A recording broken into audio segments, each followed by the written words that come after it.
नमस्कार। आज हम ट्रेडिंग की एक बहुत ही आम लेकिन उतनी ही फ्रस्ट्रेटिंग बात को समझने वाले हैं।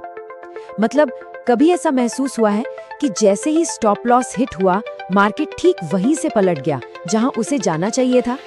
अगर हाँ, तो हम अकेले नहीं हैं। तो चलिए मार्केट के इस छिपे हुए खेल को डिकोड करते हैं और देखते हैं कि इससे बचा कैसे जा सकता है। ये जो लाइन है ना, ये ट्रेडिंग की दुनिया की एक बहुत बड़ी सच्चाई को सामने रखती है और आज हम इसी पहेली को सुलझाने वाले हैं। ये समझना बहुत जरूरी है कि अक्सर ट्रेडर्स की डायरेक्शन सही होती है, वो मार्केट को सही पढ़ रहे होते हैं, लेकिन फिर भी वो गेम से बाहर क्यों हो जाते हैं। ठीक है, तो चलिए अब इसमें थोड़ा और गहराई से उतरते हैं। किसी भी एडवांस स्ट्रैटेजी पर जाने से पहले ये जरूरी है कि हमारे बेसिक टूल्स एकदम क्लियर हों और इसकी शुरुआत होती है ऑर्डर प्लेस करने के तरीके से। तो देखिए, यहाँ पर दो तरह के ऑर्डर हैं, मार्केट ऑर्डर और लिमिट ऑर्डर। इनके बीच का जो फर्क है ना, वो स्पीड और प्राइस का है। मार्केट ऑर्डर को ऐसे समझिए जैसे हम किसी करेंसी एक्सचेंज काउंटर पे गए और कहा भाई अभी के अभी चाहिए, तो जो भी रेट चल रहा होगा उस पर सौदा हो जाएगा, काम फौरन। दूसरी तरफ है लिमिट ऑर्डर। ये कुछ ईबे पर बोली लगाने जैसा है। हम अपनी कीमत तय करके बैठ जाते हैं कि भाई इस रेट पर मिलेगा तो लेंगे वरना नहीं। अब सौदा होगा या नहीं इसकी कोई गारंटी नहीं, लेकिन अगर हुआ तो हमारी तय की हुई कीमत पर ही होगा। तो अब आते हैं सबसे जरूरी चीज पर, स्टॉप लॉस। ये सिर्फ एक ऑर्डर टाइप नहीं है, ये हमारी कैपिटल को बचाने वाला सबसे जरूरी सर्वाइवल टूल है। ये वो सेफ्टी नेट है जो ये पक्का करता है कि एक गलत ट्रेड हमारा पूरा अकाउंट साफ ना कर दे। सच कहूँ तो यही वो चीज है जो एक प्रोफेशनल को एक नौसिखी से अलग करती है। चलिए अब आते हैं असली मुद्दे पर। अगर स्टॉप लॉस इतना जरूरी सर्वाइवल टूल है, तो अक्सर ऐसा क्यों लगता है कि ये हमारे ही खिलाफ काम कर रहा है? ऐसा क्यों होता है? ये वो सवाल है जो हर ट्रेडर ने कभी न कभी खुद से जरूर पूछा होगा। और यकीन मानिए, इस खेल में सब साथ हैं। ऐसा लगता है जैसे कोई मार्केट के पीछे बैठकर देख रहा है और जानबूझकर हमें गेम से बाहर निकालने की कोशिश कर रहा है। और सच तो ये है कि ये सिर्फ हमारा वहम नहीं है। इसे कहते हैं स्टॉप लॉस हंटिंग।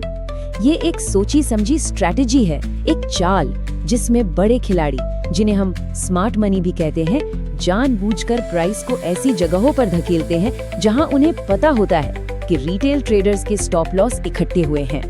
लेकिन सवाल ये है कि वो ऐसा करते क्यों हैं? देखिए, इसके कई कारण हैं, पर सबसे बड़ा कारण है लिक्विडिटी।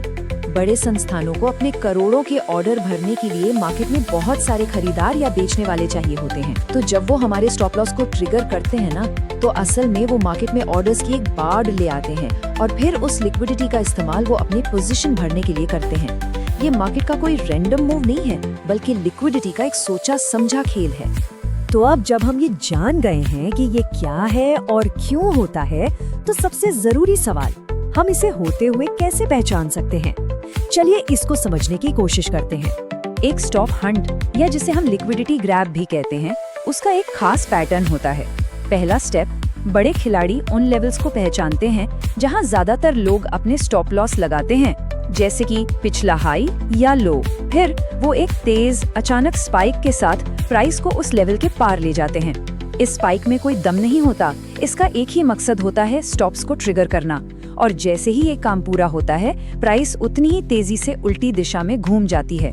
यही है शिकारी का फुटप्रिंट। अच्छा, तो अब जब हम इस प्रॉब्लम को पहचानना सीख गए हैं, तो अब एक प्रोफेशनल ग्रेड सोल्यूशन की तरफ बढ़ते हैं। खुद को इस शिकार से बचाने के लिए एक बेहतर ढाल कैसे बनाई जाए? देखिए, रिटेल ट्रेडर्स की सबसे आम गलतियों में से एक है फिक्स्ड स्टॉप का इस्तेमाल करना। जैसे मान लीजिए एंट्री से 10 पॉइंट नीचे। प्रॉब्लम यह है कि मार्केट कभी भी सीधी लाइन में नहीं चलता, उसमें हमेशा थोड़ा बहुत उतार चढ़ाव, या जिसे हम शोर कहते हैं, वो होता रहता है। और ये जो फिक्स्ड स्टॉप्स होते हैं ना, ये अक्सर इसी नॉर्मल शोर में ही बाहर हो जाते हैं। तो इसका सोल्यूशन क्या है? सोल्यूशन है एक डायनामिक अप्रोच। जो प्रोफेशनल ट्रेडर्स होते हैं वो एवरेज ट्रू रेंज यानी ATR जैसी टूल्स का इस्तेमाल करते हैं। ATR मार्केट की मौजूदा वॉलेटिलिटी यानी अस्थिरता को मापता है। ये हमें बताता है कि किसी भी समय प्राइस में नॉर्मल उतार चढ़ाव कितना हो सकता है, और इससे हम अपने ट्रेड को सांस लेने की जगह दे सकते हैं। ये स्लाइड दोनों अप्रोच के बीच का फर्क बहुत अच्छे से दिखाती है। फिक्स्ड स्टॉप हमेशा एक जैसा रहता है, चाहे मार्केट शांत हो या तूफानी। लेकिन ATR बेस्ड स्टॉक मार्केट की कंडीशन के हिसाब से खुद को एडजस्ट कर लेता है। जब वॉलेटिलिटी ज्यादा होती है तो ये स्टॉक को दूर कर देता है और जब मार्केट शांत होता है तो ये उसे पास ले आता है। बस यही एक शौकिया और एक प्रोफेशनल अप्रोच का फर्क है। तो अब इस सारी जानकारी के साथ हम अपनी भूमिका को एक शिकार से बदलकर एक समझदार ऑब्जर्वर की बना सकते हैं। तो अब निचोड़ क्या है? अपनी स्ट्रैटेजी को स्मार्ट बनाना होगा। अपने स्टॉप लॉस को उन साफ सुथरे लेवल्स पर मत रखिए जहां हर कोई रख रहा है। ATR का इस्तेमाल करके उन्हें मार्केट की वॉलेटिलिटी के हिसाब से जगह दीजिए। किसी भी ट्रेड में कूदने से पहले हमेशा कंफर्मेशन का इंतजार कीजिए और सबसे जरूरी बात, एक लिक्विडिटी ग्रैब के पैटर्न को पहचानना सीखिए ताकि आप खुद उस जाल में ना फंसे। आखिर में ये सब एक ही सवाल पर आकर रुक जाता है, क्या हम वो हैं जिसे मार्केट अपनी चालें चलने के लिए इस्तेमाल करता है, या हम वो हैं जो इन चालों को समझकर इनके साथ चलते हैं? चुनाव हमारा है।